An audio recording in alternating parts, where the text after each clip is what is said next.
Akalar, sizlarga shunaqa yog'och ruchkali soyabonlar ko'proq qulay bo'ladimi yokida объяснисizmi? Nima deb o'ylaysizlar? Qaysi biri ishlatish uchun komfortliroq? Akalar, siz uchun maxsus shunaqa bakati rasvetkada soyabonlarimizga yetib keldik kundalik ishlatishingiz uchun. Yaqinda yomg'irli kunlar deb eshitdim, 15-20 kuncha yomg'ir yog'ar ekan. Xo'p, ruchkasini bitta zametkaga olib qo'ying, ishlatishingizga juda ham qulay. Lekin aka, menga bundan ko'ra ko'proq siz kundalik ishlatishingiz uchun qulay deb o'ylayotgan mana bu ruchkasi bo'pti, ko'rasizmi?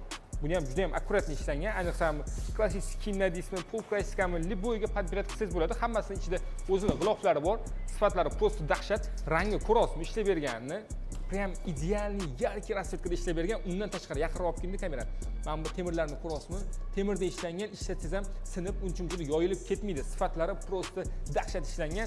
Spitsalarni ham ko'rasizmi? Oralari zich to'qilgani uchun qattiq shamollarda ham unchuncha o'ynab ketmaydi.